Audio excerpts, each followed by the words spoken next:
அதிகாரம் 30. தூபம் காட்டுகிறதுக்கு ஒரு தூப பீடத்தையும் சீத்திம் மரத்தினால் உண்டாக்குவாயாக.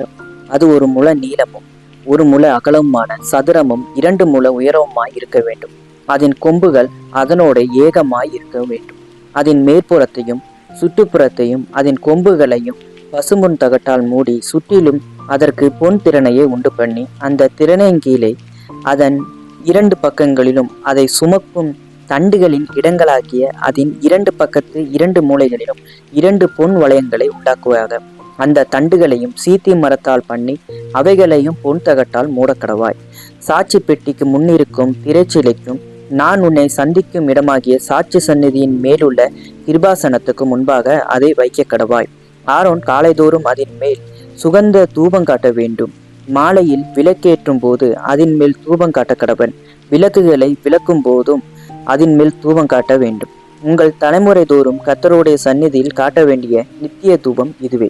அதன் மேல் அந்நிய தூபத்தை ஆகிலும் தகன பலியாகிலும் போஜன பலியாகிலும் படைக்க வேண்டாம். அதன் மேல் பான பலியை ஊட்டவும் வேண்டாம். வருஷத்தில் ஒரு முறை ஆரோன் பாவ நிவாரண பலியின் இரத்தத்தினால் அதன் கொம்புகளின் மேல் பிராயச்சித்தம் செய்ய பண்ணுவாயாக. உங்கள் தலைமுறை தோறும் வருஷத்தில் ஒரு முறை அதன் மேல் பிராயச்சித்தம் பண்ணுவாயாக. அது கர்த்தருக்கு மகா பரிசுத்தமானது என்றார். பின்னும் கர்த்தர் மோசையை நோக்கி, நீ இஸ்ரவேல் புத்திரரை அவர்கள் லெக்கத்தின்படி கணக்கு பார்க்கும் பொருட்டு அவர்களை எண்ணும் போது அவர்களுக்குள்ளே ஒரு வாதை உண்டாகாதபடிக்கு அவர்களில் ஒவ்வொருவரும் எண்ணப்படும் சமயத்தில் தன் தன் ஆத்துமாக்காக கர்த்தருக்கு மீட்கும் பொருளை கொடுக்க கடவன். எண்ணப்படுகிறவரின் தொகையிலே சேருகிற ஒவ்வொருவரும் பரிசுத்த ஸ்தலத்து சேக்கல் கணக்கின்படி அரை சேக்கல் கொடுக்க வேண்டும். ஒரு சேக்கலுக்கு 20 கேரா. கர்த்தருக்கு செலுத்தப்படுவது அரை சேக்கல். எண்ணப்படுகிறவர்களின் தொகையிலே சேருகிற 20 வயது முதற்கொண்டு அதற்கு மேற்பட்ட ஒவ்வொருவரும் அதை கர்த்தருக்கு செலுத்த வேண்டும். உங்கள் ஆத்துமாக்களுக்காக பாவ நிவர்த்தி பண்ணும்படி நீங்கள் கர்த்தருக்கு காணிக்கை செலுத்தும் போது ஐஸ்வர்யவான் அரைசேக்களுக்கு அதிகமாய் கொடுக்கவும் வேண்டாம், தரித்திரன் அதற்கு குறைவாக கொடுக்கவும் வேண்டாம். அந்த பாவ நிவர்த்தி பணத்தை நீ இஸ்ரவேல் புத்திரர் கையில் வாங்கி அதை ஆசரிப்பு கூடாரத்தின் திருப்பணிக்கு கொடுப்பாயாக. அது கர்த்தருடைய சந்நிதியில் உங்கள் ஆத்துமாக்களுக்காக நிவர்த்தி செய்யும் பொருட்டு இஸ்ரவேல் புத்திரருக்கு ஞாபக குறியாய் இருக்கும் என்றார். பின்னும் கர்த்தர் மோசையை நோக்கி, கழுவுகிறதற்கு வெண்கலத்தால் ஒரு தொட்டியையும் வெண்கலத்தால் அதன் பாதத்தையும் உண்டாக்கி அதை ஆசாரிப்பு கூடாரத்திற்கு பலிபீடத்திற்கும் நடுவே வைத்து அதிலே தண்ணீர் வார்ப்பாயாக. அதனிடத்தில் ஆரோனும் அவன் குமாரனும் தங்கள் கைகளையும் தங்கள் கால்களையும் கழுவ கடவர்கள். அவர்கள் ஆசரிப்பு கூடாரத்திற்குள் பிரவேசிக்கும் போதும் கர்த்தருக்கு தகனத்தை கொளுத்தவும் பலிபீடத்தினிடத்தில் ஆராதனை செய்யவும் சேரும் போது அவர்கள் சாகாதபடிக்கு தண்ணீரினால் தங்களை கழுவ கடவர்கள். அவர்கள் சாகாதபடிக்கு தங்கள் கைகளையும் தங்கள் கால்களையும் கழுவ கடவர்கள். இது தலைமுறை தோறும் அவனுக்கும் அவன் சன்னதியாருக்கும் நித்திய கட்டளையாயிருக்கும் என்றார். பின்னும் கர்த்தர் மோசேயை நோக்கி, மேன்மையான சுகந்த வர்க்கங்களாகிய சுத்தமான வெள்ளை போலத்தில் பரிசுத்த ஸ்தலத்தின் சேக்கலின்படி 500 சேக்கல் இடையையும் சுகந்த கருவாப்பட்டையிலே அதன் பாதியாகிய 250 சேக்கல் இடையையும் சுகந்த வசம்பில் 250 சேக்கல் இடையையும் லவங்கப்பட்டையில் 500 சேக்கல் இடையையும் ஒலிவ எண்ணெயில் 1 குடம் எண்ணெயையும் எடுத்து அதனால் பரிமள தைலக்காரன் செய்வது போல கூட்டப்பட்ட பரிமள தைலமாகிய சுத்தமான அபிஷேக தைலத்தை உண்டு பண்ணுவாயாக. அது பரிசுத்த அபிஷேக தைலமாய் இருக்க கடவுது. அதனாலே ஆசரிப்பு கூடாரத்தையும் சாட்சி பெட்டியும் மேஜையும் அதன் பனிமுட்டுகள் எல்லாவற்றையும் குத்து விளக்கையும் அதன் கருவிகளையும் தூபபீடத்தையும் தகன பலிபீடத்தையும் அதன் பனிமுட்டுகள் எல்லாவற்றையும் தொட்டியையும் அதன் பாதத்தையும் அபிஷேகம் பண்ணி அவைகள் மகா பரிசுத்தமாய் இருக்கும்படிக்கு அவைகளை பரிசுத்தப்படுத்துவாயாக. அவைகளை தொடுகிறது எல்லாம் பரிசுத்தமாய் இருக்கும்.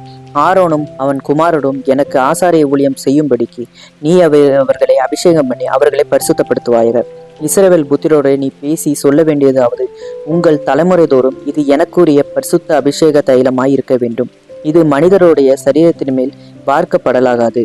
இது செய்யப்பட்ட முறையின்படி அவர்கள் வேறொரு தைலத்தை செய்யவும் கூடாது. இது பரிசுத்தமானது. இது உங்களுக்கு பரிசுத்தமாய் இருப்பதாக. இந்த முறையின்படியே தைலம் கூட்டுகிறவனும் அதில் எடுத்து அந்நியன் மேல் வார்க்கிறவனும் தன் ஜனத்தில் இராதபடிக்கு அறுப்புண்டு போக கடவான் என்று சொல் என்றார்.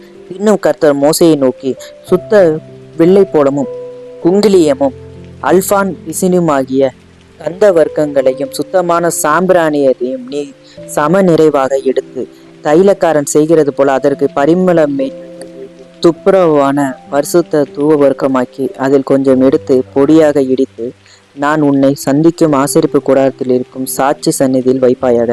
அது உங்களுக்கு மகா பரிசுத்தமாய் இருக்க கடவுது. இந்த தூவ வர்க்கத்தை நீ செய்ய வேண்டிய முறையின்படி உங்களுக்காக செய்து கொள்ளலாகாது. இது கர்த்தருக்கு உனக்கு பரிசுத்தமாய் இருப்பதாக. இதற்கு ஒப்பானதை முகர்கிறதற்காக செய்கிறவன் தன் ஜனத்தில் இராதபடி அறுப்புண்டு போகிறவன் என்றார். அதிகாரம் 31. பின்னும் கர்த்தர் மோசேயை நோக்கி, நான் யூதாவின் கோத்திரத்தில் ஊருடைய மகனாகிய ஊரியின் குமாரன் பெசலேயேலை பேர் சொல்லி அழைத்து வினோதமான வேலைகளை அவன் யோசித்து செய்கிறதுக்கும் பொன்னிலும் வெள்ளியிலும் வெண்கலத்திலும் வேலை செய்கிறதுக்கும் இரத்தினங்களை முத்திரை வெட்டாக வெட்டி பதிக்கிறதற்கும் மரத்தில் சித்திர வேலைகளை செய்கிறதற்கும் மற்றும் சகலவித வேலைகளையும் யூகித்து செய்கிறதற்கும் வேண்டிய ஞானமும் புத்தியும் அறிவும் அவனுக்கு உண்டாக அவனை தேவ ஆவியினால் நிரப்பினேன். மேலும் தான் கோத்திரத்திலுள்ள அகிசாமாகின் குமாரனாகிய அகோலியாவையும் அவனோட துணையாய் கூட்டினதுமண்டி ஞான இருதயமுள்ள யாவரோட இருதயத்திலும் ஞானத்தை அருளினேன். நான் உனக்கு கட்டளையிட்ட யாவையும் அவர்கள் செய்வார்கள். ஆசீர்ப்பு கூடாரத்தையும் சாட்சி பெட்டியும் அதன் மேலுள்ள கிருபாசனத்தையும் கூடாரத்தில் உள்ள சகல பனிமுட்டுகளையும் மேஜையும் அதன் பனிமுட்டுகளையும் சுத்தமான குத்து விளக்கையும் அதன் சகல கருவிகளையும் தூபபீடத்தையும் தகன பலிபீடத்தையும் அதன் சகல பனிமுட்டுகளையும் தொட்டியையும் அதன் பாதத்தையும் ஆராதனை வஸ்திரங்களையும் ஆசாரிய ஊழியம் செய்வதற்கான ஆசாரியனாகிய ஆரோனின் பரிசுத்த வஸ்திரங்களையும் அவன் குமாரனின் வஸ்திரங்களையும் அபிஷேக தைலத்தையும் பரிசுத்த ஸ்தலத்துக்கு சுகந்த வர்க்கங்களாகிய தூவ வர்க்கத்தையும் நான் உனக்கு கட்டளையிட்டபடியே அவர்கள் செய்ய வேண்டும் என்றார். மேலும் கர்த்தர் மோசேயினிடத்தில், நீ இஸ்ரவேல் புத்திரரை நோக்கி, நீங்கள் என் ஓய்வு நாட்களை ஆசரிக்க வேண்டும். உங்களை பரிசுத்தப்படுத்துகிற கர்த்தர் நான் என்பதை நீங்கள் அறியும்படி இது உங்கள் தலைமுறை தோறும் எனக்கும் உங்களுக்கும் அடையாளமாய் இருக்கும். ஆகையால் ஓய்வு நாளை ஆசரிப்பீர்களாக. அது உங்களுக்கு பரிசுத்தமானது. அதை பரிசுத்த குலைச்சலாக்குகிறவன் கொலையுண்ணப்பட கடவன். அதிலே வேலை செய்கிற எந்த ஆத்மாவும் தன் ஜனத்தின் நடுவில் இராதபடிக்கு அறுப்புண்டு போவான். 6 நாளும் வேலை செய்யலாம், 7ஆம் நாளோ வேலை ஓய்ந்திருக்கும் ஓய்வு நாள்.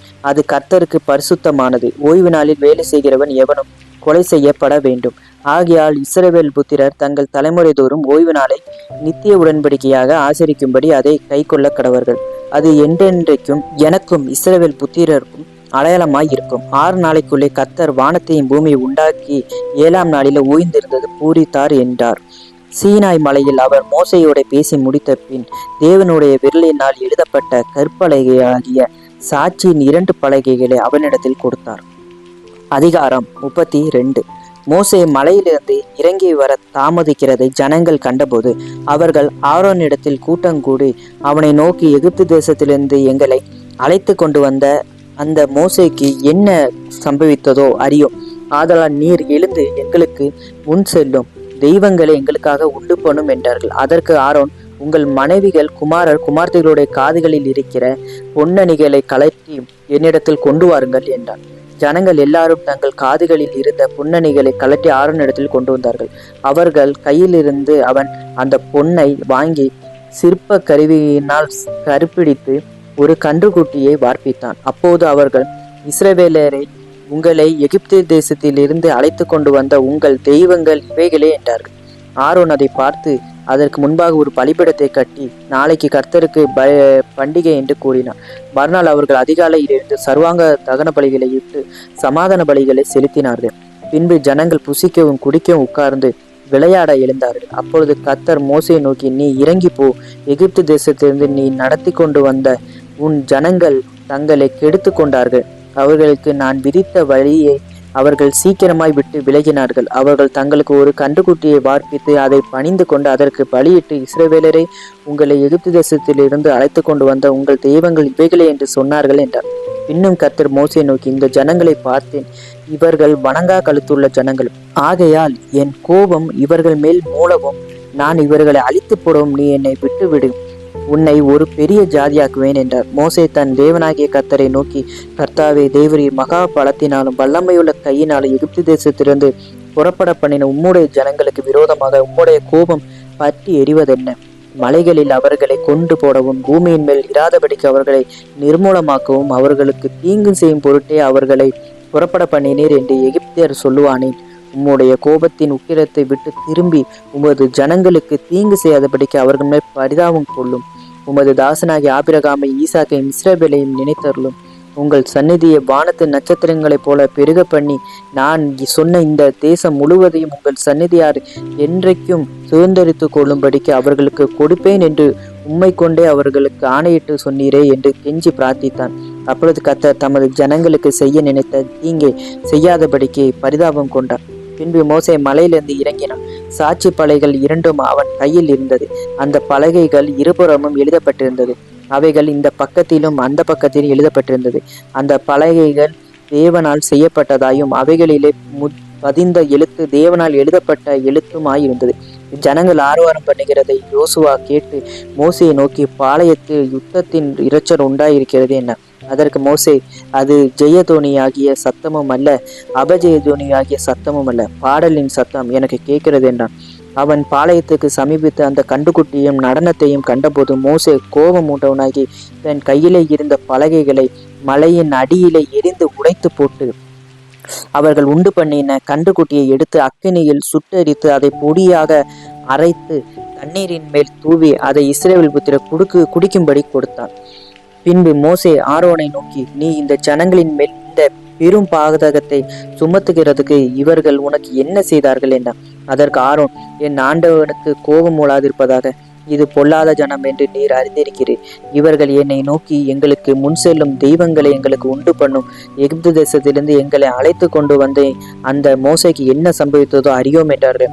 அப்பொழுது நான் பொன் கடமைகளை உடையவர்கள் எவர்களோ அவர்கள் அதை கலட்டி தட கடவர்கள் என்றேன். அவர்கள் அப்படியே செய்தார்கள். அது அக்கினியிலே போட்டேன், அதிலிருந்து இந்த கன்றுக்குட்டி வந்தது என்றான். ஜனங்கள் தங்கள் பகைவர்களுக்குள் அவமானப்பட்டத்தக்க ஆரோன் அவர்களை நிர்வாணமாக்கி இருந்தான். அவர்கள் நிர்வாணமாய் இருக்கிறதை மோசே கண்டு பாளையத்தின் வாசல் நின்று, கர்த்தருடைய பட்சத்தை இருக்கிறவர்கள் யார்? அவர்கள் என்னிடத்தில் சேர கடவர்கள் என்றார். அப்பொழுது லேவியின் புத்திரர் எல்லாரும் அவனிடத்தில் கூடி வந்தார்கள்.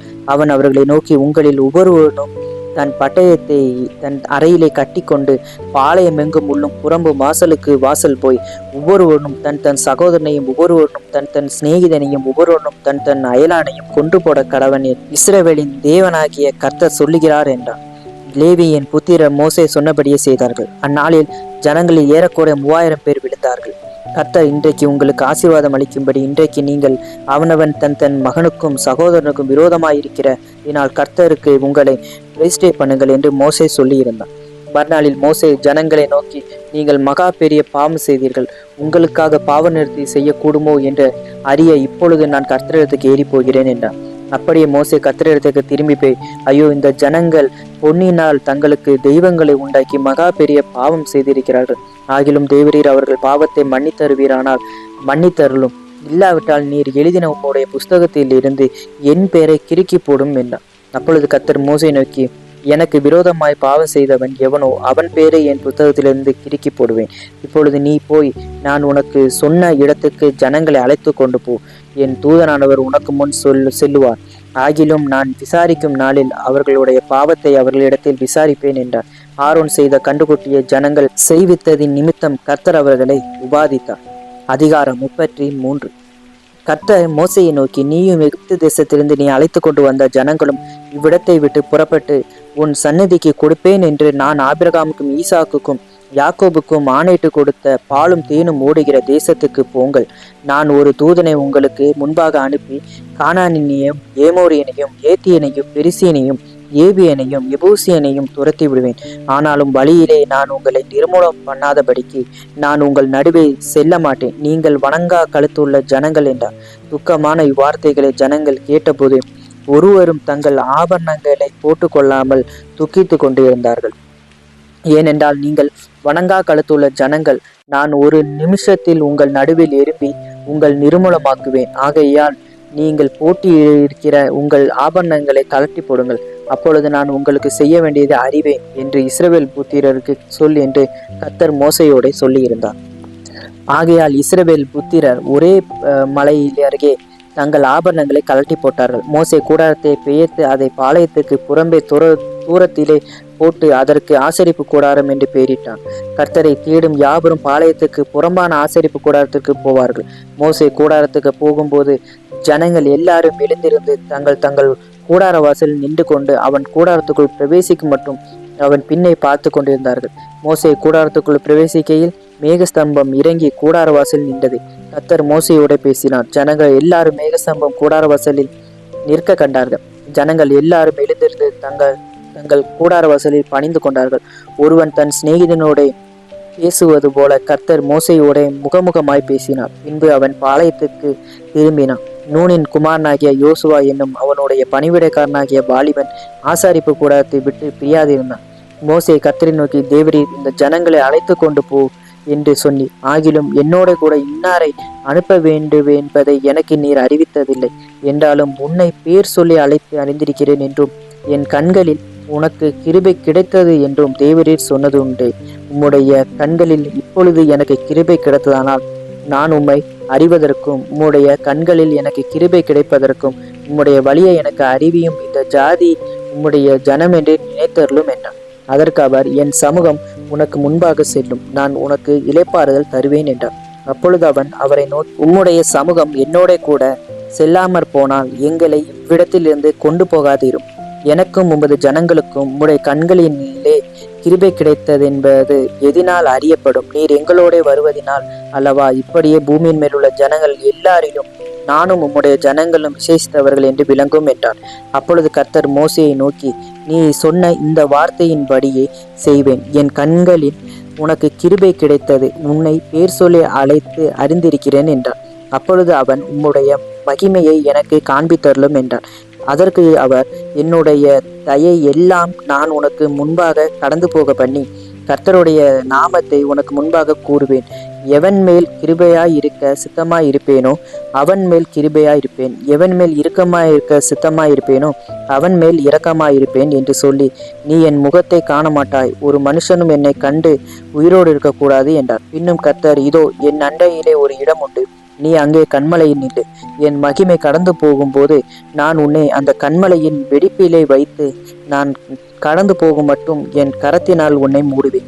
பின்பு என் கரத்தை எடுப்பேன், அப்பொழுது என் பின்பக்கத்தை காண்பாய், என் முகமோ காணப்படாது என்றார்.